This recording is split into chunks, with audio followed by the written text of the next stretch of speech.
Olá pessoal, vamos dar início aqui, à continuação do nosso treinamento de formação de CIPA. Então a gente vai continuar aqui agora, falar um pouco sobre as inspeções da CIPA.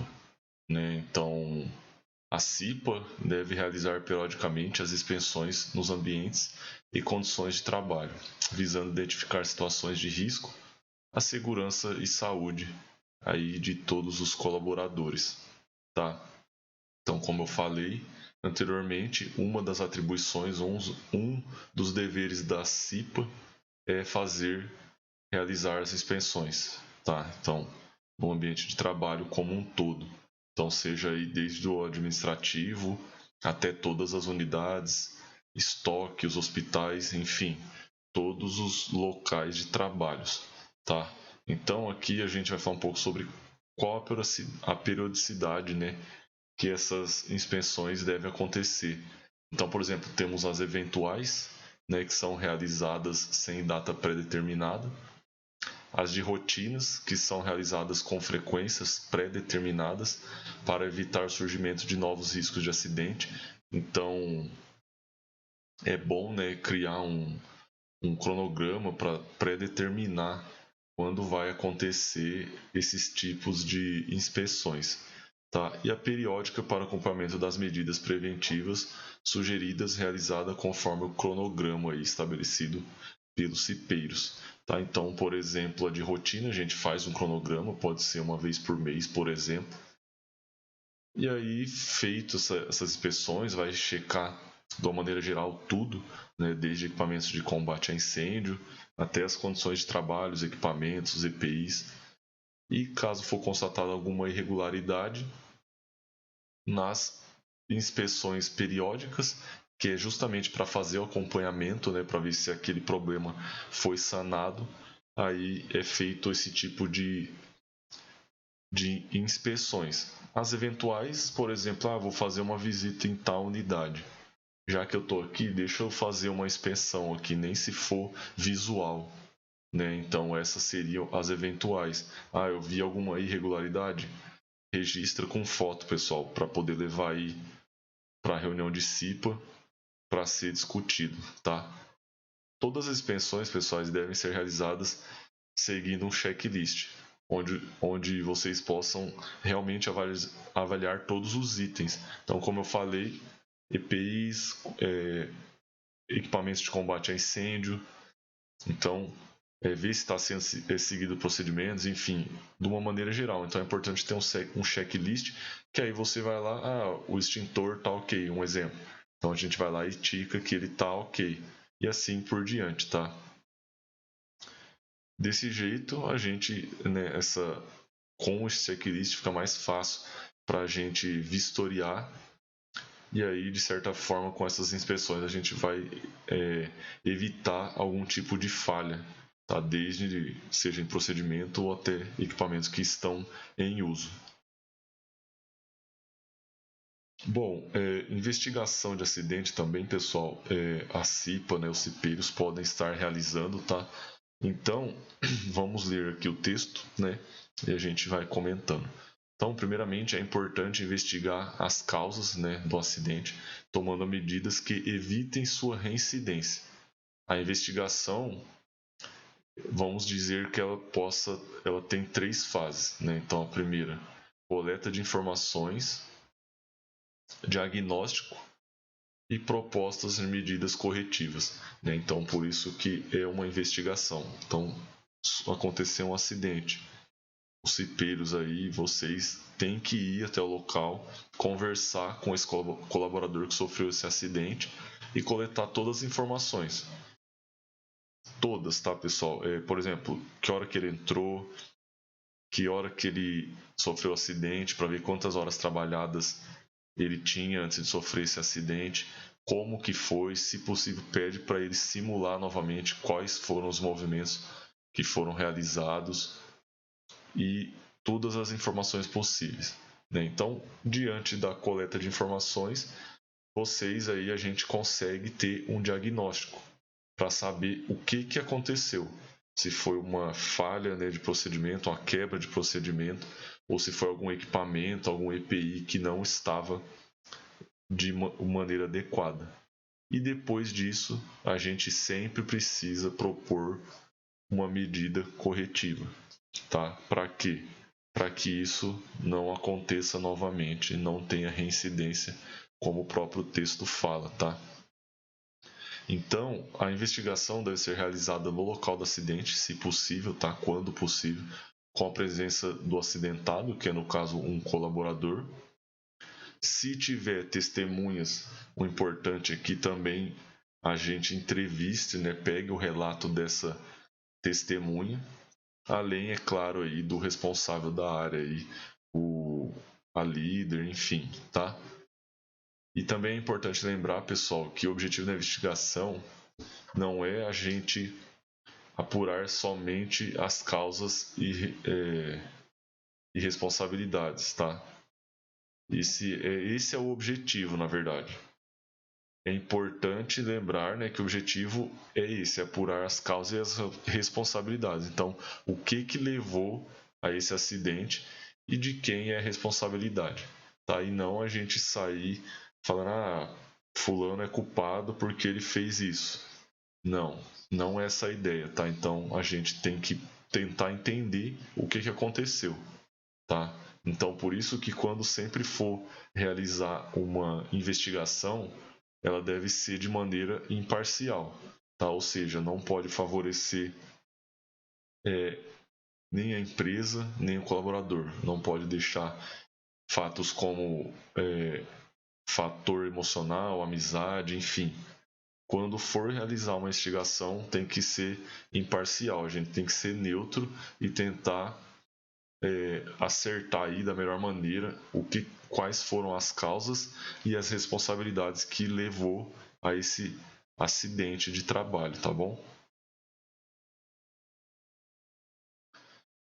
E pessoal, importante, né, tudo isso que a gente falou e também essas informações, elas devem ser registradas, né, em forma de relatório, tá? Então, que na verdade quantificará e apontará estatisticamente dados, né, que aí possibilita as nossas tomadas de medidas aí para prevenir esse tipo de acidente. Tá? Então, por exemplo, cada empresa tem um modelo de formulário, né, para que possa estar sendo registrado. Então, é importante que a gente faça um rascunho da coleta de informações, mas depois, posteriormente, obviamente, né, a gente registre isso e deixe registrado, faça uma pastinha ou algo do tipo, para deixar registrado todo quanto é tipo de ocorrência, tá? Pessoal, só para concluir essa parte de riscos, né? Então, como o treinamento aqui ele está sendo online, então é importante a gente falar dos riscos específicos, né? A gente aqui está falando da área da saúde, então é importante a gente falar de todos os riscos. A gente já abordou anteriormente, né, sobre cada um tipo de risco de uma maneira geral. Mas agora eu vou falar um pouquinho mais dos riscos específicos, certo? Então, começando aqui, obviamente, aqui pelo risco biológico, né, que é o mais evidente por sermos da área da saúde, então é o mais evidente. Por exemplo, onde a gente encontra os riscos biológicos? Salas de coletas, né? Então é um ambiente insalubre, né? Existe ali a presença de fluidos, né? De sangue, enfim, material biológico. Então, salas de coletas, o pessoal que faz análise aí dos exames também, né? Tá ali manipulando, tendo contato com a amostra biológica, então está expostos ao risco biológico. Temos aí também o pessoal que faz a coleta do Covid, né? Está exposto também ao risco biológico. A questão dos lixos, né? Dos resíduos que são gerados. Então temos aí os lixos, os biológicos, né? O lixo infectantes, o lixo do saco branco, as caixas aí de descarte de material pérfuro cortante, também são todos eles materiais que contêm alguma coisa de material biológico, algum resquício, tá? E também o pessoal aí que faz a limpeza e conservação dos banheiros, por exemplo. tá? Então, o banheiro também é um ambiente que contém riscos biológicos, né? Então, por isso que nesses que eu falei aqui, né, a gente está exposto a esses riscos biológicos. Óbvio que também tem o pessoal da recepção, né, que faz essa recepção com o paciente. Toda a unidade, de uma maneira geral, ela é insalubre. Óbvio que alguns locais são mais que outros, tá? Os principais são esses que eu falei aqui, e esses profissionais que atuam nessas áreas, eles estão expostos aos riscos biológicos. Aqui, pessoal, na questão dos riscos, né, químicos, eu separei aqui o pessoal da limpeza e conservação, porque manipula ali os produtos químicos para estar realizando essa higienização do ambiente, seja do banheiro, seja da recepção, dos corredores, enfim, salas de coletas. Então, está expostos aos riscos químicos, produtos químicos de limpeza. O pessoal do laboratório, então, realiza aí os reagentes, né, os produtos químicos para estar fazendo algum tipo de análise específica, por exemplo. Então, também esses profissionais estão expostos aos riscos químicos, né? Mas aí, às vezes, o pessoal fala, mas o álcool em gel, né, que está em alta, muitas pessoas utilizam. É um produto químico, correto. Só que a quantidade que a gente utiliza é pouca. Então, ele não é assim um risco em potencial para causar algum dano grave, né? Então, por isso que não entrou aqui essa questão do uso do álcool em gel. O risco ergonômico, né, como vocês podem ver, tem bastante foto.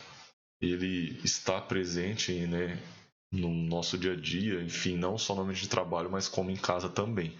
Mas, por exemplo, o pessoal da coleta, né, tem aí essa questão do risco ergonômico, está exposto aí durante as coletas, né? Então, com a coluna o mais ereta possível é a maneira mais correta, né? Dessa forma, a gente precisaria ajustar uma cadeira, por exemplo, para deixar do mais confortável possível, tá? Tanto quanto para o paciente, obviamente, né, que é o nosso cliente, é o paciente, quanto para nós aí profissionais que realizam esse tipo de trabalho, tá? Também temos aí a questão do pessoal da área técnica, né, que realiza análise de exames, seja sentado ou em pé. Então tem essa questão da postura, né? Então a cadeira está correta, está regulada, né? Está atendendo às necessidades do colaborador. Isso tudo deve ser observado. Temos aí a parte do escritório, né? Então o pessoal trabalha no escritório também está suscetível a esse tipo de risco ergonômico. Muito tempo sentado, né? Mesma coisa, regulou a cadeira está adequada, está usando encosto de braço, né? Enfim, suporte de monitor, né? Então todos esses itens devem ser observados também pelo pessoal do escritório. Pessoal da limpeza também, mesma coisa. Não adianta a gente passar um pano ali como a gente passa em casa e achar que está tudo certo. Existe um risco ergonômico também. Então, por isso que o cabo, por exemplo, do rodo deve ser alongado para que assim esse profissional não precise curvar tanto a coluna para estar fazendo a limpeza, né? Então, deve ser observada a questão dos equipamentos, né? O comprimento do cabo dos equipamentos tem que ser grande, não pode ser menor que 1,5 m, por exemplo, tá? Então, é bom ser observado isso também. Pessoal da recepção está exposto também, mesma coisa por questões de mobiliário, tá? Então, seja a altura da mesa versus a altura da cadeira, a cadeira está adequada, está regulada. Então, monitor também, né? Tem ali o computador, a altura do monitor, tem suporte de monitor, deve ser observado tudo isso, tá? Pessoal aí que faz a parte de movimentação e armazenamento de materiais, né? O estoque. Também é muito importante atuar lá, tá, pessoal? Porque às vezes não uma área da saúde, né, hospitalar, então não temos muitas coisas pesadas, porém existe, né, essa atividade de movimentar carga, caixas, armazenar, então deve-se atentar ao movimento de pegar essas caixas, né? Então, dependendo, a pessoa não pode colocar o peso na coluna. O correto é fazer força nas pernas, tá? E sempre levantar aí as caixas com a coluna ereta, tá? Dessa maneira, a gente evita aí doenças ocupacionais que possam vir a desenvolver com o passar do tempo, dos anos, tá? Então, de uma maneira geral, todos nós estamos expostos aos riscos ergonômicos, tá bom? Aqui, pessoal, seria os riscos mecânicos, tá? Que riscos mecânicos barra riscos de acidente, tá? Então, por exemplo, o primeiro modelo aí dessa seringa seria equipamentos não adequados para a função. Então a gente sabe aí que o correto, né, é que a seringa tenha o reencape automático para evitar justamente esse perigo, né, do colaborador fazer para estar reencapando a agulha. Logo abaixo aí, ambiente de trabalho mal organizado.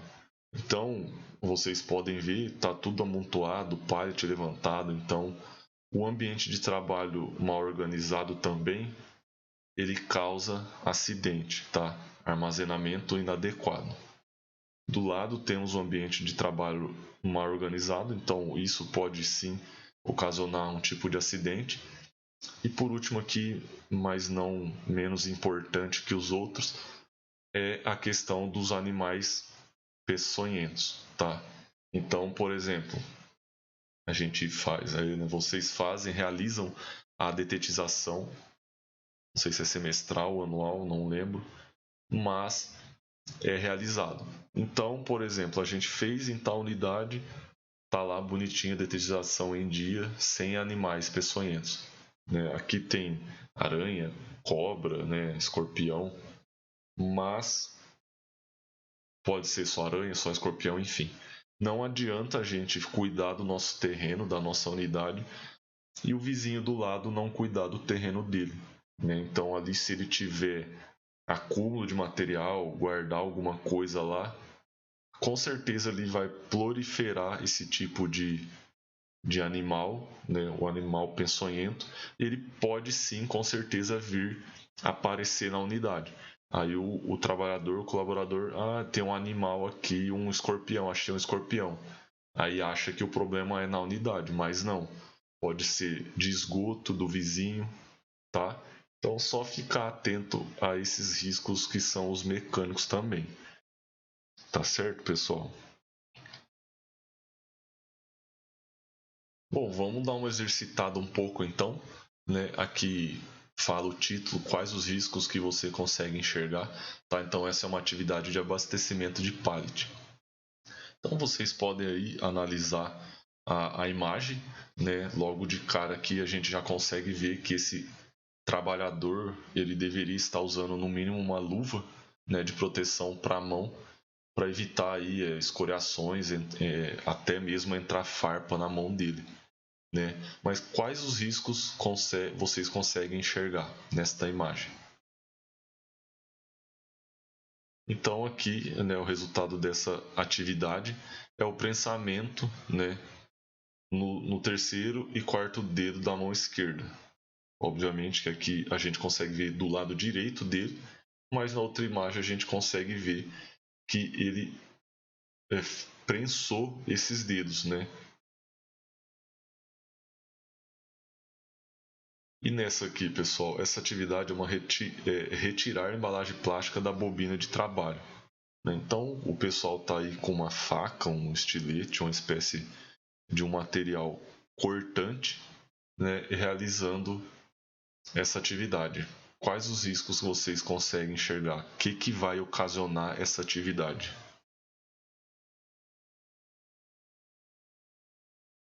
Bom, então uma atividade dessa natureza, pessoal, é o corte no quinto dedo da mão esquerda, né? Porque como vocês podem ver, ele está puxando, né, a faca contra a mão dele. Então talvez a mão dele deveria estar apoiada em outro lugar de outra maneira, né? Ou realizar o corte ao contrário, tá? Essas imagens aqui são ilustrativas, tá? Bom, isso foi para fechar essa parte aí de questão dos riscos, tá, pessoal?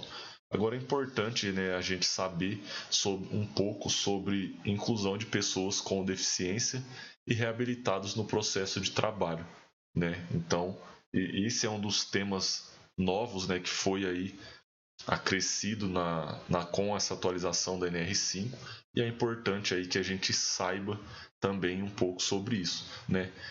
Bom, os trabalhadores reabilitados pelo INSS são equiparados às pessoas com deficiências para o preenchimento de vagas no sistema de cotas definidas por lei.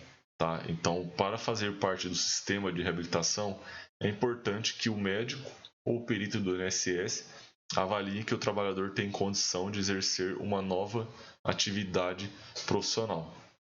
Após essa avaliação, o trabalhador deve participar do programa ou seu auxílio será suspenso, né? Então, se a pessoa sim, ela for, né, uma pessoa que tinha algum problema de saúde e está sendo reabilitada, ela deve participar desse programa aí do governo, tá?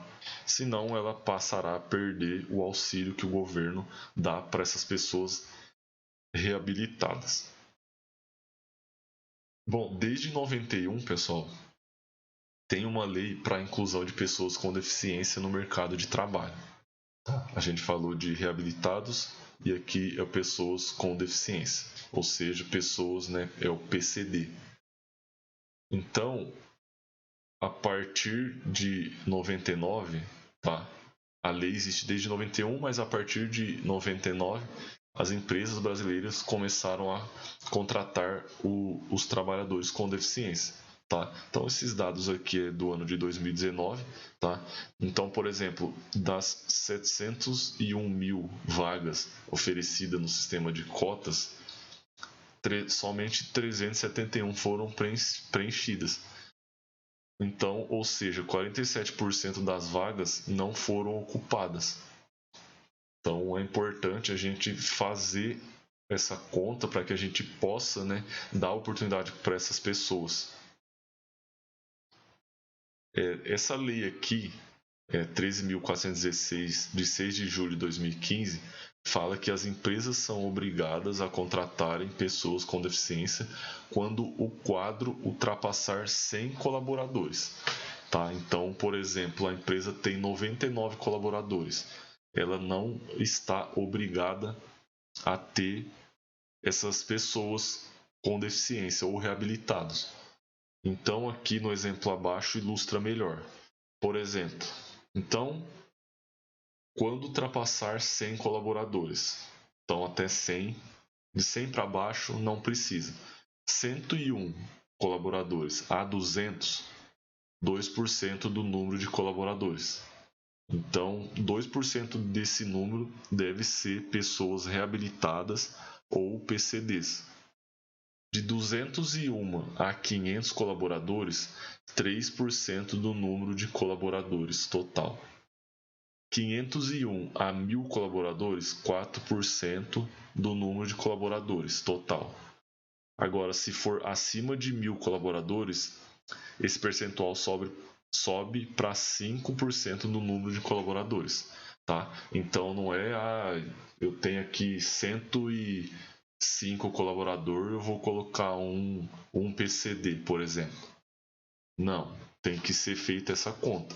Tá? Isso aqui é a regra básica aí para que a gente possa não errar, né, no que essa lei pede. Então é importante a gente ter esses números para que a gente possa aí, de certa forma aí, orientar, né, o empregador sobre essa adequação de cotas, tá certo?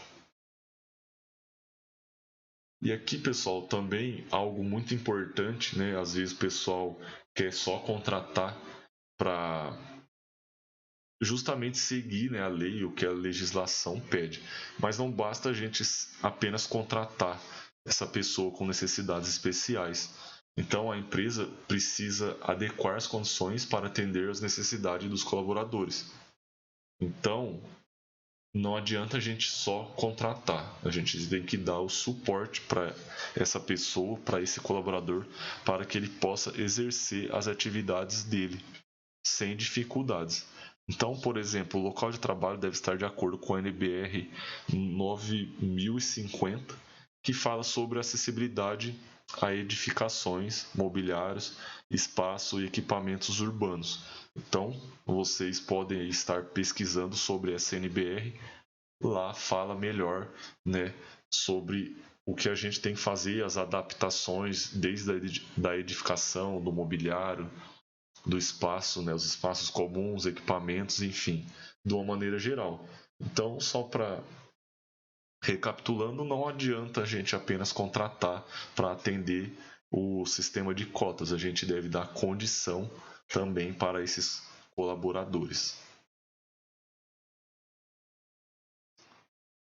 Pessoal, aqui agora é um novo tópico, tá? Também que é um dos temas que foi acrescido a NR aí, a NR5.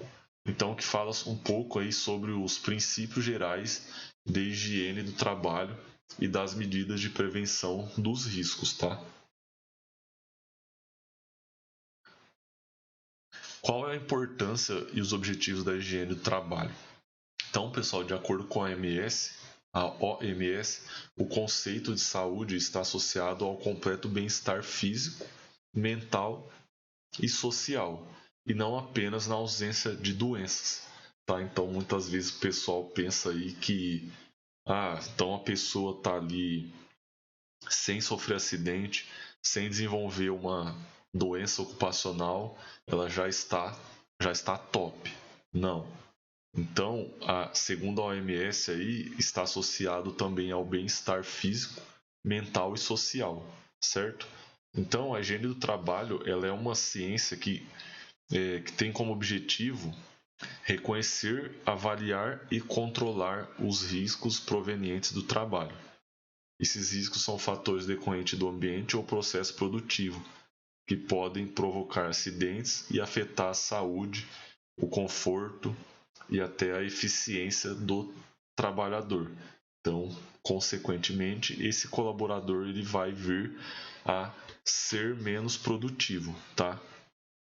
Portanto, então é preciso mudar os hábitos e as condições de trabalho para que a higiene e a segurança no ambiente de trabalho se tornem satisfatórios. Então, tem a ver, sim, né, com a gente tornar o ambiente de trabalho mais agradável, né?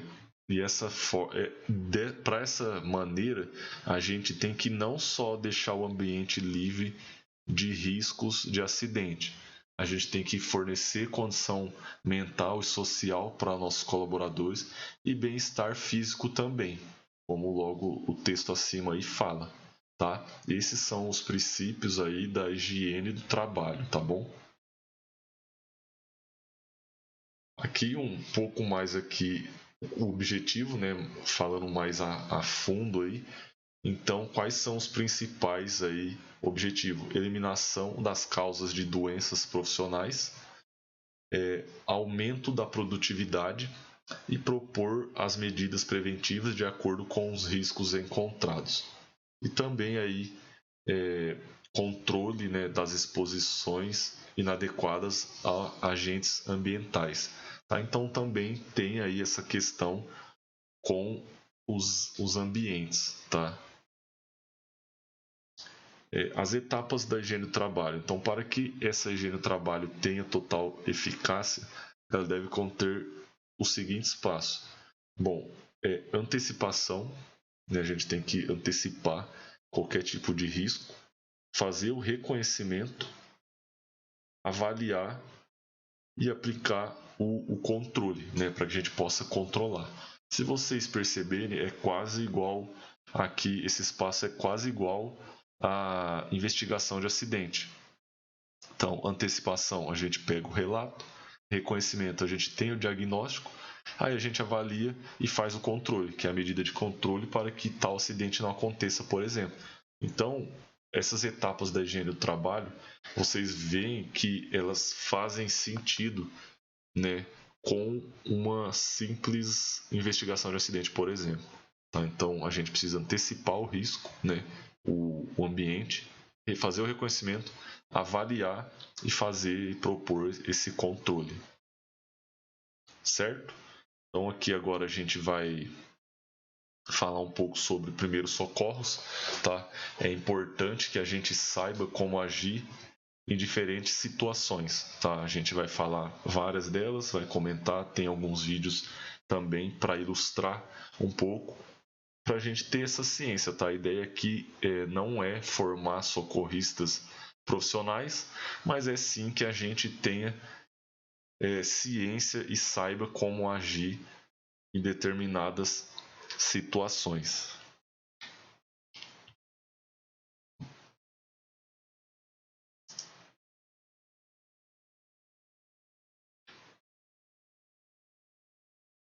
Então, pessoal, primeiro aqui, o que é, né, o primeiro socorro? O que é os primeiros socorros? É o primeiro atendimento prestado à vítima visando preservar a vida até a chegada no socorro especializado. Tá? Então, esse primeiro socorros aí, né, o primeiro socorro nem sempre é a gente salvar a vida dessa pessoa. Então, é o primeiro atendimento que a gente faz com a finalidade de preservar a vida de quem está precisando desse socorro, mais especificamente especializado. Como eu falei, essas dicas, né, esse treinamento não é com a finalidade de tornarmos socorristas profissionais, por isso que a gente precisa sempre do socorro especializado, tá? Bom, aqui tem alguns mandamentos, né, assim, do socorrista. Por exemplo, primeiro, manter a calma. É fundamental, né? Todo mundo fala, tem que manter a calma, mas às vezes falar é fácil. Na hora mesmo do fato é mais difícil, então a gente precisa sim sempre manter a calma. Porque vamos supor, aconteceu, alguém desmaiou, caiu no chão. O socorrista vai lá ver, viu a pessoa caída no chão e sai gritando, pedindo socorro desesperadamente.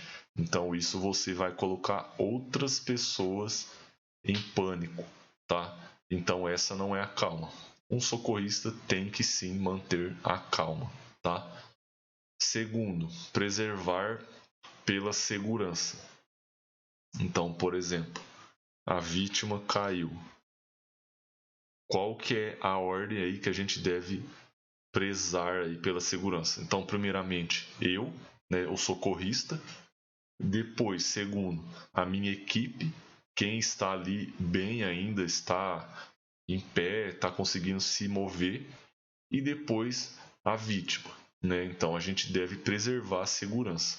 Não adianta a gente se colocar em risco para socorrer a vítima, colocar em risco a equipe para socorrer uma vítima.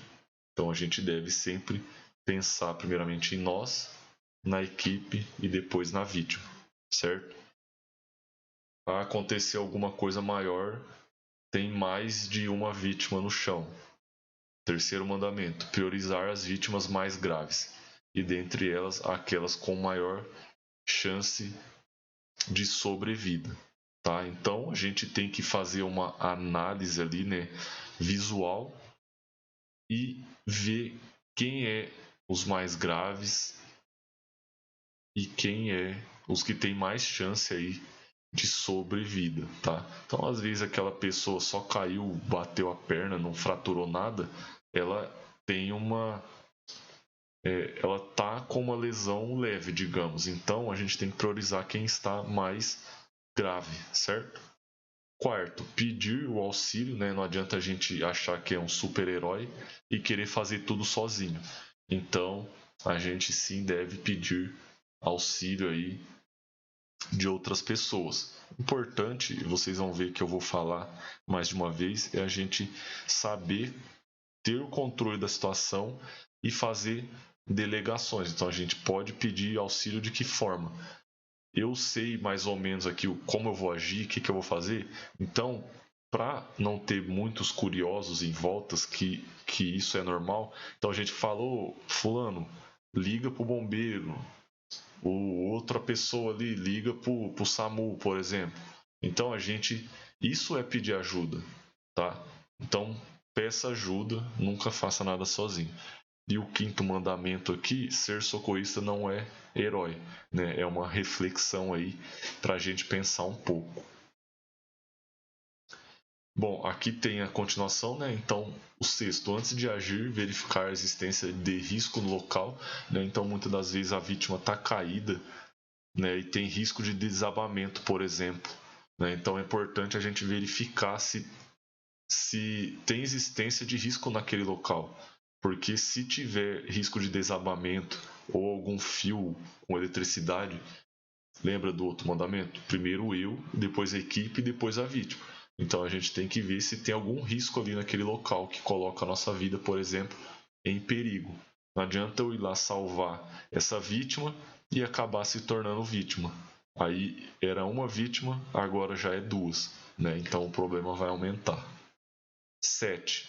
Manter sempre o bom senso, né? Isso aí é essencial. O oitavo aqui é distribuição de tarefa, como eu falei anteriormente. A gente pede ajuda, né, o auxílio, mas aí o oitavo também sobre distribuir as tarefas, né? Então, uma pessoa pode afastar os curiosos, por exemplo, uma liga para o bombeiro, a outra para o SAMU e assim por diante, tá? 9. Evitar manobras interprevistas, tá? O que é isso? Então, a gente já querer fazer alguma coisa, por exemplo, que não é para ser feita. Eu vou dar o exemplo aqui, como fala de manobra, sobre a manobra de Heimlich, né, que a gente vai falar um pouco mais à frente. Então, por exemplo, às vezes a pessoa está ali engasgada com água, sei lá, com alguma coisa que é consideravelmente leve, e aí a gente já chega e vai fazendo a manobra de Heimlich. Não é o correto. Então a gente tem que ter cuidado com o que a gente vai fazer, tá? Porque só para vocês entenderem, por exemplo, a partir do momento que a gente se propõe a salvar uma vítima, a gente acaba sendo responsável por ela, tá? Então, se algo der errado, certamente a gente vai ser aí o responsável por aquilo. Então a gente tem que sempre ter esse bom senso, ponderar as coisas para que a gente não faça coisas erradas, tá? E o 10º mandamento fala sobre ser líder, né? Afastando os curiosos, por exemplo. Então o líder ele vai distribuir as tarefas, vai ter o bom senso, antes de agir, ele vai verificar, né, vai evitar as manobras, vai afastar os curiosos, vai delegar, enfim. O líder é isso, tá, pessoal? É ter o controle da situação. Bom, falar um pouco aqui agora, tá, sobre o suporte básico de vida, né, essa sigla SBV, que num termo aí genérico aí que denomina o conjunto de ações utilizados para preservar a vida sem recursos de equipamento. Então, quem tem os recursos são os bombeiros, são o SAMU, né, as ambulâncias, por exemplo. Então, aí esse suporte básico de vida é a gente fazer ações para preservar a vida sem recursos de equipamentos, tá bom? O que é um socorrista? É um indivíduo, uma pessoa, profissional ou não, que presta atendimento inicial à vítima de um agravo. Tá? Então a pessoa ela pode ser profissional ou não, né? Que seria o caso nosso aí. Nós não somos profissionais, não somos socorristas profissionais. Mas se a gente tem o conhecimento, a gente presta um atendimento inicial aí para essa vítima, a gente sim é considerado um socorrista.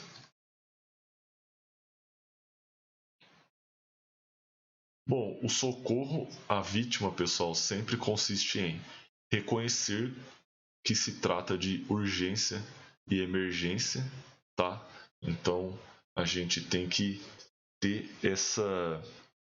essa percepção, né? Saber ver o que é urgência e o que é emergência.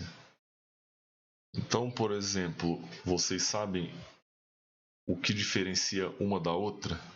Então, por exemplo, a emergência é quando acontece alguma ameaça imediata para a vida dessa pessoa, né? Então, a emergência é quando a vítima ela tem graves chances aí, né? Apresenta uma ameaça maior para a vida dessa vítima. A urgência é uma ameaça que pode acontecer algo, mas pode esperar, eu diria, tá? Não é tão rápido. Então a gente precisa sim reconhecer e saber se aquela situação é uma urgência que pode esperar um pouco mais ou uma emergência que precisa de atendimento urgente, não, é imediato, tá? Chamar o serviço médico é sempre importante, como eu falei, a gente telefonar, né, 192 SAMU ou 193 o bombeiro, atuar conforme o nosso conhecimento, então a gente nunca deve ir além, né, do que a gente sabe.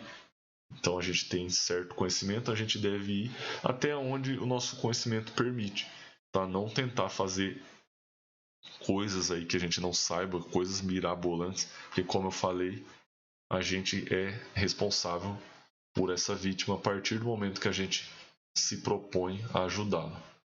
E aí também assistir a vítima até que chegue o socorro médico, né? Então não adianta a gente prestar esse socorro, esse primeiro atendimento. Ah, não é tão grave então e pronto, ir embora. Não, a gente fica ali até o atendimento especializado chegar, tá bom?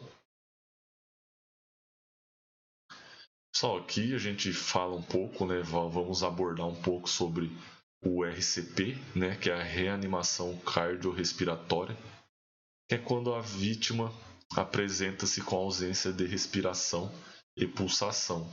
Tá? As principais causas são doenças cardíacas e respiratórias, engasgo, tá? Então um simples engasgo pode sim evoluir para uma parada cardiorrespiratória, choque, afogamentos, alergia, entre outras, tá?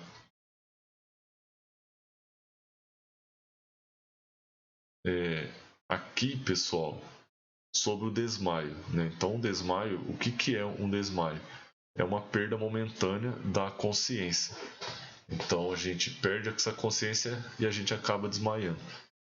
Que isso aí ocorre quando falta oxigenação no cérebro, tá? Então, ali fala, quando ocorre redução da oxigenação encefálica, a pessoa acaba desmaiando. E as causas de desmaio são hipertensão, hipoglicemia, uso e abuso de drogas e também até fortes emoções, tá? E também temos aí um desmaio não pressentido, tá? Então, o que é a conduta nesses casos? Deitar o paciente e colocar os membros inferiores elevados, tá? Conforme a gente vai falar um pouco mais. Então, a gente pode, por exemplo, deitar a pessoa na cadeira e erguer as pernas. É uma possível, tá? Esse desmaio pressentido, pessoal, tem sintomas, tá? Então, por exemplo, sudorese, tontura, visão turva, sons distantes, fraqueza e as extremidades do corpo frias, tá? Qual é a conduta nesses casos, né? Como a gente deve proceder? Então, sentar a vítima, manter a calma, lembra que é um dos mandamentos aí do socorrista.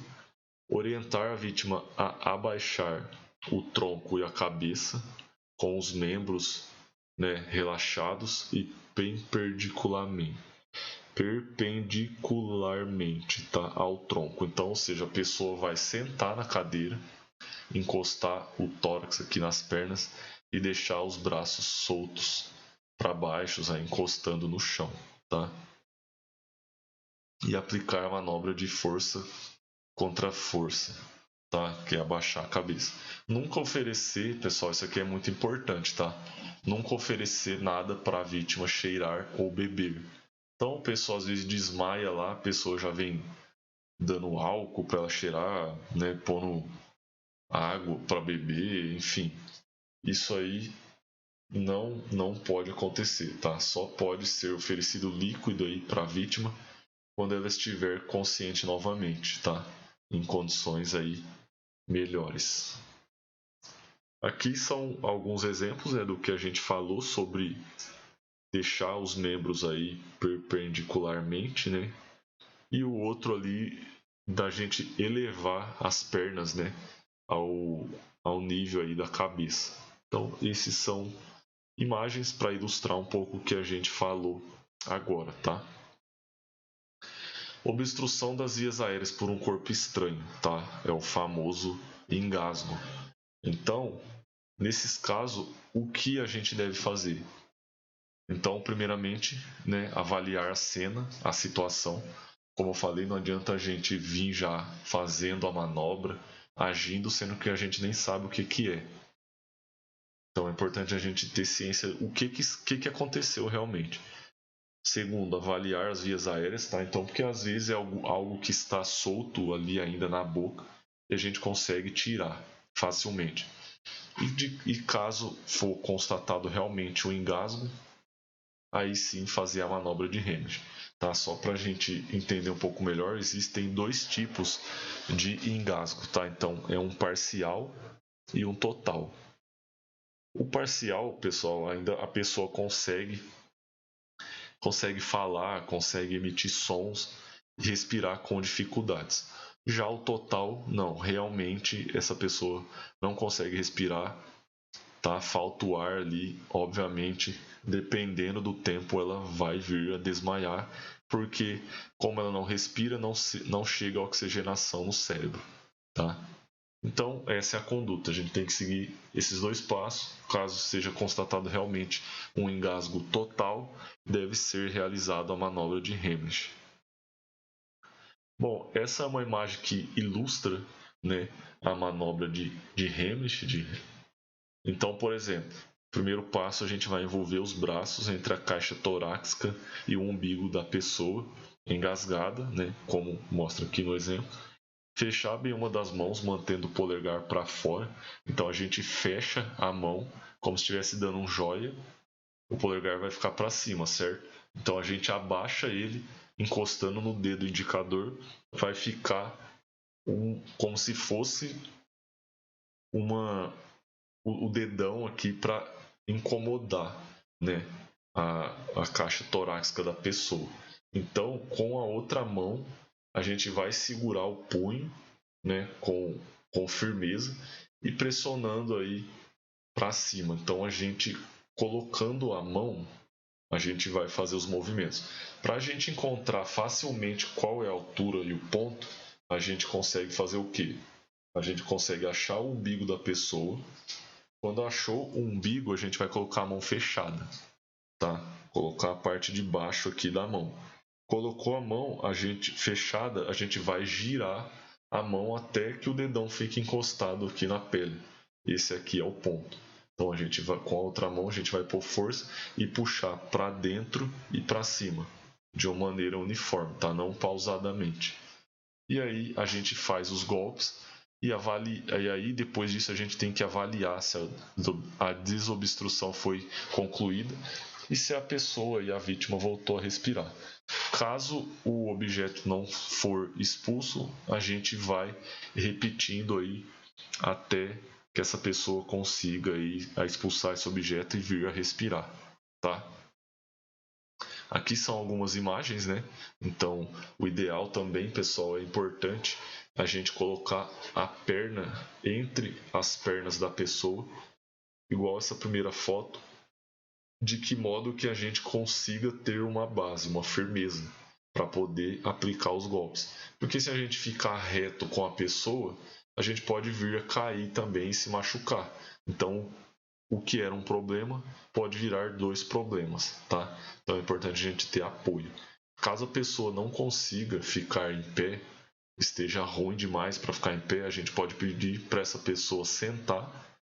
E igual a segunda foto aí, a gente consegue também fazer os golpes com essa pessoa sentada. Aqui é uma ilustração de como a gente consiga desengasgar sozinho, tá? É mais difícil, mas é uma possibilidade, né? Então é melhor a gente tentar do que a gente aí ficar engasgado e vir aí a morrer por conta disso.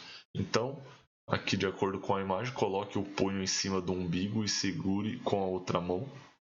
Incline-se sobre a cadeira ou uma bancada, tá? Não pode ser cadeira, aquelas cadeiras de jantar que tem almofadada, tem que ser uma cadeira dura.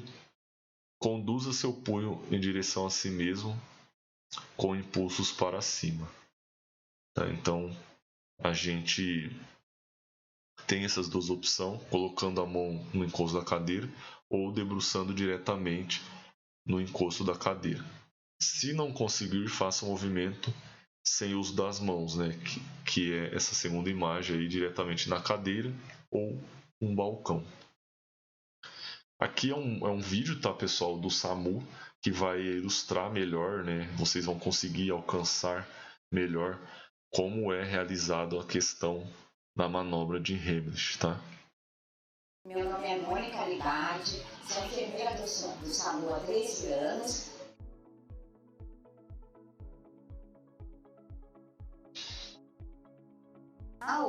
O universal do engasgo são as mãos no pescoço. Imediatamente eu vou então pergunto: senhora, eu sou do SAMU, eu posso te ajudar? A senhora está engasgada? Por que a gente pergunta? Porque você vê que ela responde e não sabe nenhum som. Então é um engasgo total. Ele também pode ser parcial, caso haja algum som audível, né? Algum som que a pessoa consiga ouvir. Imediatamente, então, eu vou falar para ela: eu vou atrás da senhora e vou ajudá-la, fique tranquila. Eu vou atrás, peço para ela abrir um pouquinho a perna, peço para ela também solte os braços. Eu fico lateralizada a ela, porque caso ela perca consciência, eu tenho como segurar o corpo. Se eu estiver reta, eu caio junto com ela. Então, eu fico de lado, coloco a minha mão estendida, eu dobro os dedos de baixo e o de cima eu fecho.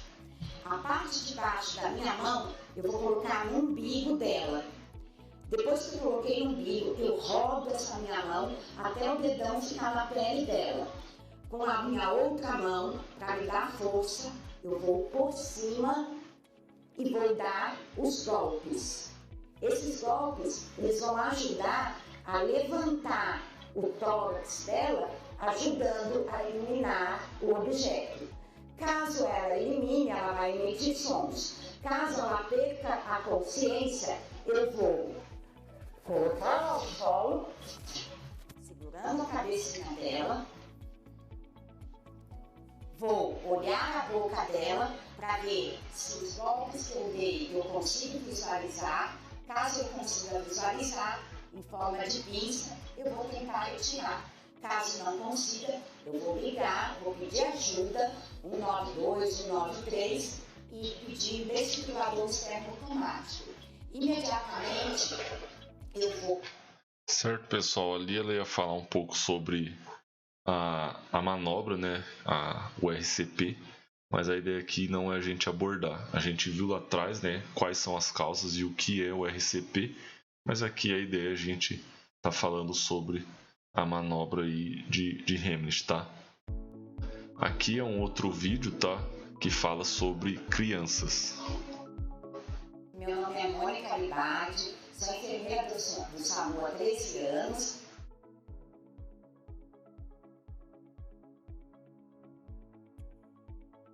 Ele não cabe mais aqui no meu braço, ó. Meu braço não chega no pescoço, tá? Então o que eu faço? Eu pego essa criança, coloco ela aqui no meu joelho, de um jeito que eu consiga, com a minha mão fechada e a outra empurrando essa mão fechada, fazer o que a gente chama manobra de Heimlich. São golpes que a gente faz e isso vai fazer com que levante o tórax da criança e impulsione para fora o que está obstruído. Se ela for um pouco maior ainda, eu posso colocar ela de pé aqui na minha frente e também fazer com ela de pé esses golpes. tá? A minha mão fechada, o dedão na parte da pele, a parte menor eu apoio com a outra mão e vou fazer os golpes. Se durante esses golpes ele não colocar para fora e perder a consciência, desfalecer, faremos a mesma coisa. Iremos colocar numa superfície rígida, pedir ajuda, pedir um DEA e começar as compressões. No caso, como é uma criança, jamais. Tá, pessoal, ali também ela ia falar sobre o RCP. Tá, então ali a gente viu como aplicar a manobra em adultos e crianças que não caibam aí no braço, como ela disse anteriormente. Nesse caso aqui agora a gente vai falar sobre bebês, tá? Então, por exemplo, o primeiro passo, né, de um bebê que estiver engasgado, virar a criança, né, de costa para você, sempre apoiando na sua coxa, igual a figura 1 ali, tá? É importante que a gente segure sempre aí no maxilar dessa criança e mantenha aí o pescoço esticado. Para quê? Porque se ela ficar para baixo, pode ser que esse objeto, o que foi que levou ela a engasgar, não saia e fique preso. Então é importante que a gente segure no maxilar da criança e deixe sempre esticado, tá? Bata entre a escápula utilizando a parte hipoterna da mão e realize o movimento 5 vezes. Então com essa parte fofinha debaixo da mão, a gente vai bater entre a escápula 5 vezes.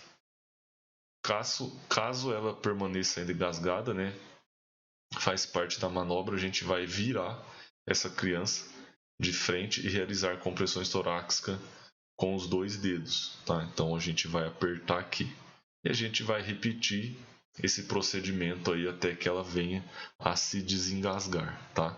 E aqui também a gente tem um vídeo falando sobre bebês.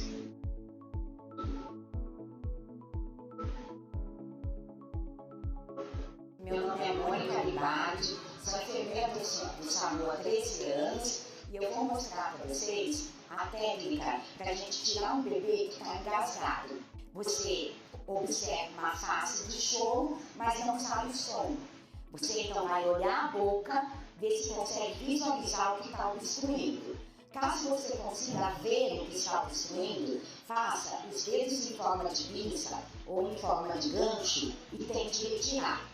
Se você não vê, não pode tentar retirar.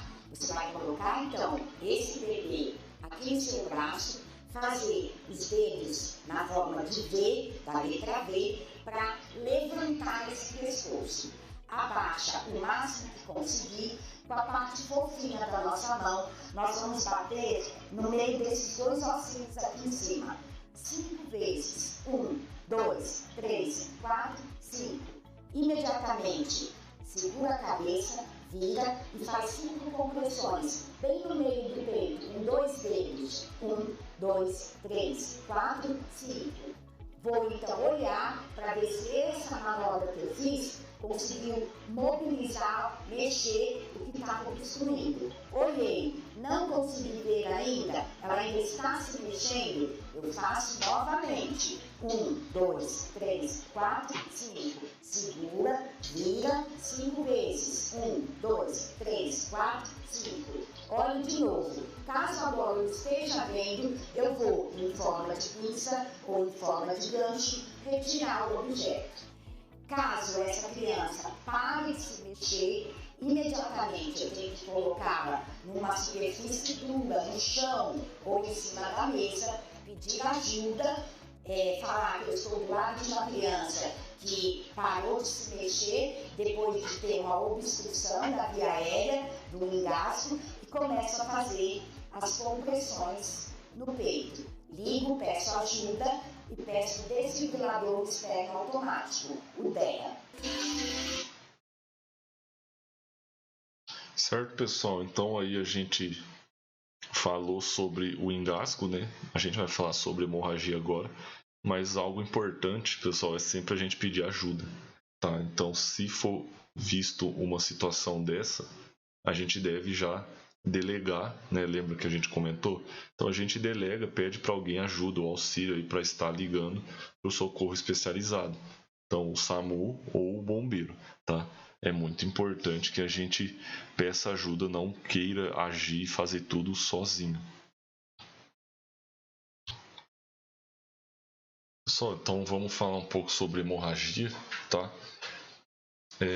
Bom, o que é a hemorragia? Então é a perda de sangue provocada pelo rompimento de uma artéria ou de uma veia. Tá? Então aí nós temos 3 tipos, né, de hemorragia, que é a de artéria, a de veia e as capilares. Bom, a hemorragia de artéria, o sangue é vermelho vivo, flui em jatos rápidos e fortes. Perde-se maior quantidade de sangue, sendo assim mais grave e exigindo procedimentos para estancamentos urgentes. A de veia o sangue é vermelho escuro, quase roxo, fluindo de forma lenta e contínua com intensidade geralmente menor. Geralmente é menos grave esse tipo de hemorragia e uma simples compressão resolve, né? Então às vezes a gente pega um pano limpo, algo do tipo, pressiona ali e resolve, tá? As hemorragias capilares são pequenas perdas de sangue em vasos pequenos, em vasos de pequenos calibres que cobrem a superfície do corpo, tá? Então, hemorragia é um rompimento provocado de uma artéria ou uma veia e temos 3 tipos de hemorragia. Aqui é uma imagem, né, para ilustrar um pouquinho. Então, o primeiro modelo aí é uma hemorragia de artéria, a segunda é de veias e a terceira aí é as hemorragias capilares.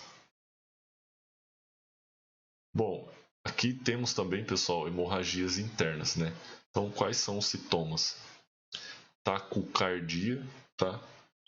Hipotensão, sede, pele fria e úmida e as extremidades arroxeadas, tá? Então, por que fica roxo? Porque ali tem pouca irrigação de sangue, né? Tá passando pouco sangue por ali. Então, isso acontece para ficar extremidades roxeadas. Então, tem aí 2 fotos para a gente dar uma olhada, por exemplo, né? Então, uma hemorragia interna, por exemplo, pode ser o rompimento, né? Ali está escrito explosão, mas é bem forte, né? Então, o rompimento aí de algum órgão, por exemplo, pode aí causar esse tipo de hemorragia. E qual que é a conduta nesses casos? Então, primeiro, manter a vítima deitada, não oferecer líquido, tá? Muito importante isso. Monitorar a vítima, fazer compressas frias no local, se possível, né? No local da hemorragia. Obviamente, a olho nu a gente vai conseguir ver o local, então é importante, a gente consegue fazer aí essas compressas frias e chamar o socorro especializado sempre.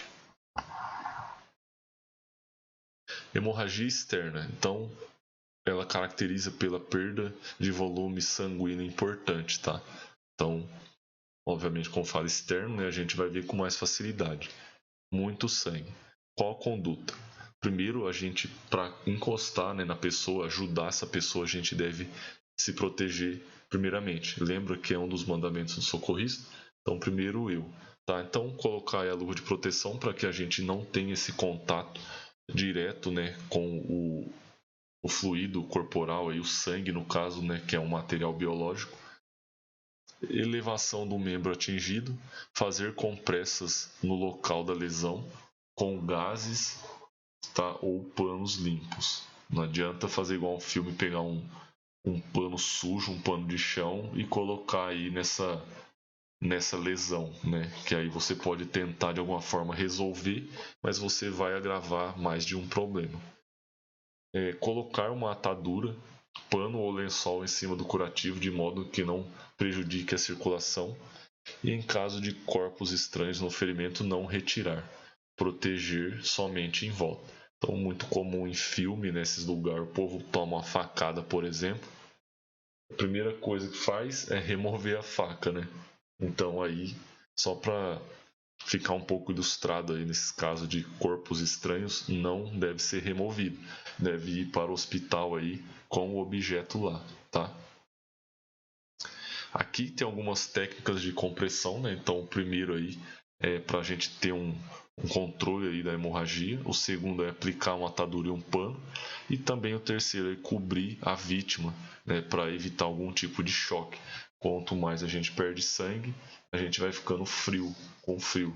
né? E para evitar a hipotermia é importante a gente manter o calor do corpo. Então, por isso que o cobertor ajuda nesses casos, tá? Vamos falar um pouco sobre fratura, tá, pessoal? Aqui a gente vai ter algumas imagens um pouco tanto quanto pesadas, né? Mas é importante a gente saber um pouco, ter conhecimento sobre isso, tá? Bom, a fratura é um rompimento ou uma quebra de um determinado segmento ósseo, né? Então, o nosso corpo humano aí, então temos os ossos. Então, qualquer ossos desses que vinha a se romper ou a quebrar é considerado uma fratura, tá? Então, quais são as características de uma fratura? Dor local, incapacidade funcional, deformação ou inchaço, crepitação óssea e mobilidade anormal. Então, essa imagenzinha aí é um tipo de fratura, tá? Então, por exemplo, essa é a fratura exposta, tá? Então, qual é a conduta nesses casos? Primeiramente, a gente tem que procurar conter a hemorragia, não realinhar o osso, né, para o interior da ferida. Então, em filmes também, né, tem essas mentiras que o pessoal quebra, já vai lá e põe no lugar ali mesmo, tá? Então, a gente não pode fazer isso, tá? Prevenir a contaminação, né, por se tratar de uma fratura exposta, vai ter uma ferida aberta. Então, a gente tem que prevenir, evitar utilizar panos sujos, por exemplo, como eu falei, tá? Tentar imobilizar de alguma maneira para que essa pessoa não fique se mexendo para piorar essa fratura.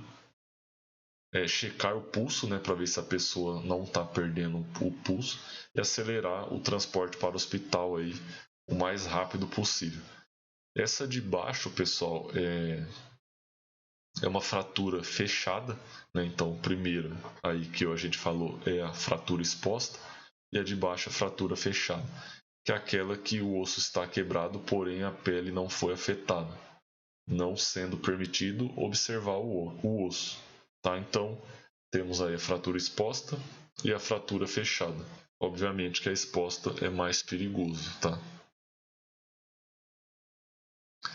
Pessoal, aqui a gente entra agora em questões de queimadura, tá? Então, o que é a queimadura? É uma lesão em determinada parte do organismo desencadeada por um agente físico, que é o fogo, na maioria das vezes.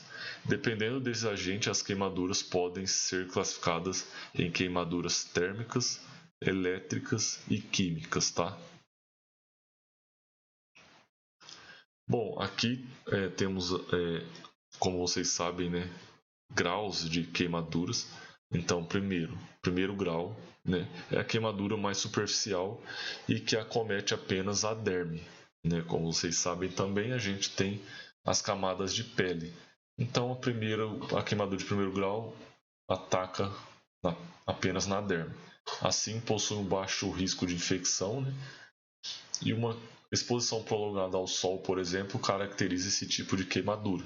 Então, o primeiro exemplo aí a gente pode ver alguém que foi na praia, né, e curtiu bastante, não passou protetor solar e acabou aí com uma queimadura de primeiro grau, tá? As queimaduras de segundo grau é um pouco mais complicado, né? Então, a cada grau que vai aumentando as feridas aí, vai ficando mais complicado.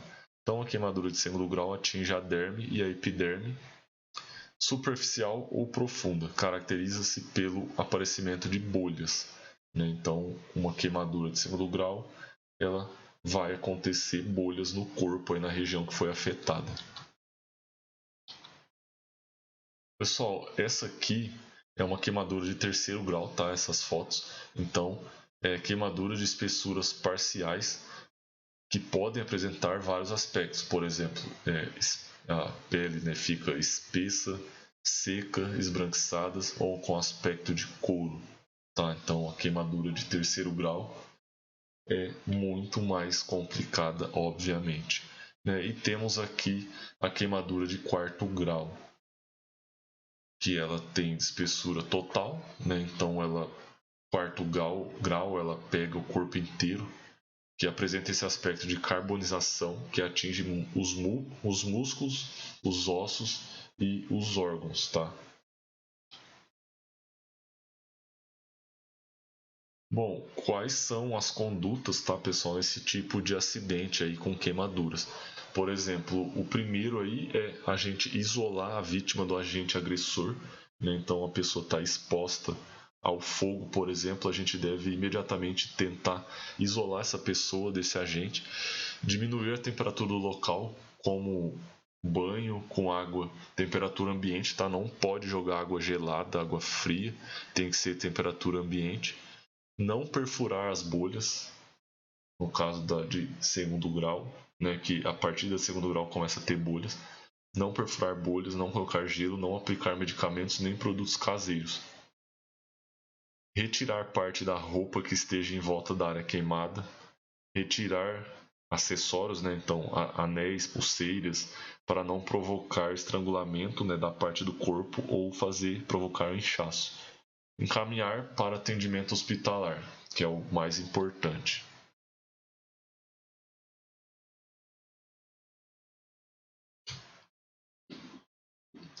Falar um pouco sobre convulsão, tá? Então, o que é a convulsão? Né? Ela é desencadeada por... Ela é uma descarga, é uma descarga súbita de um grupo de neurônios, resultando em um comprometimento transitório da consciência, do movimento, da sensibilidade ou da memória. Isso aí é o que é a convulsão. Tá? Então, quais são os sinais e sintomas? Inconsciência, queda abrupta da vítima, salivação abundante e vômito, contração brusca e involuntária dos músculos, enrijecimento da mandíbula, travando os dentes, relaxamento do esfíncteres e o esquecimento, tá? Esses são sintomas, né, e sinais aí da convulsão.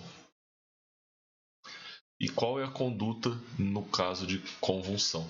Então, por exemplo, o principal aí, pessoal, é a gente proteger a cabeça da vítima, tá? Então a gente protege a cabeça da vítima, faz aí a lateralização da cabeça, então a gente põe de lado, né, a cabeça da vítima, em caso de vômito, né? Ela não vai aí se afogar, acabar ingerindo aí, respirando esse vômito. Importante afrouxar as roupas, né, da pessoa, deixar a pessoa se debater livremente. Então, às vezes o pessoal está convulsionando, o pessoal quer apertar ali aquela pessoa, quer deixar ela apertada para ela não se machucar. Mas não é o correto, tá? O correto é só proteger a cabeça, lateralizar, afrouxar a roupa e deixar a pessoa se debater, tá? Até que acalme. Nunca coloque algum objeto entre os dentes da vítima, ela pode quebrá-los. E cuidado também, muito importante, para não ter, né, os dedos mordidos aí com violência, podendo até amputar o dedo aí em alguns casos, tá? Porque a pessoa, ela fica assim, né? Então é perigoso a gente colocar a mão dentro da boca, o dedo, né, pra gente tentar evitar tirar alguma coisa da boca, enfim, tá? Nunca coloque a mão, o dedo na boca de quem está convulsionando. Uma vez que a pessoa está sem convulsão, pessoal, é importante a gente manter ela em repouso, tá? Não, terminou, já vamos sentar, vamos levantar, não. Acalma a pessoa, acalma a vítima, espera ela ali deitada em repouso para ela melhorar, tá? E depois disso, a gente encaminhar para atendimento hospitalar, tá? Que é o mais importante. Aqui embaixo nós temos aqui alguns itens, né, frisados, que é afrouxar as roupas, retirar os objetos pessoais e proteger a cabeça, tá? Então esses aqui são os principais objetivos que a gente tem que fazer, né, as principais condutas que a gente tem que fazer com quem está convulsionando, tá? Pessoal, essa aqui, tá? A gente vai parar por aqui, tá? É o último slide aí da parte sobre primeiros socorros, tá? Ainda vai ter mais uma parte, a gente vai continuar aí em breve, mas por enquanto é isso, tá, pessoal? Espero que vocês tenham gostado aí desse conteúdo. do vídeo aí do treinamento de hoje, tá? E como eu falei, estou sempre à disposição aí para esclarecimentos, né? E tirar dúvidas de vocês. Então, por favor, se vocês tiverem alguma dúvida, vocês podem me contatar aí pelo e-mail, tá? Do mais é isso, tá, pessoal? Quero agradecer mais uma vez aí pelo tempo de vocês, por esse aprendizado. E até a próxima aula aí, tá bom? Muito obrigado, pessoal. Até a próxima.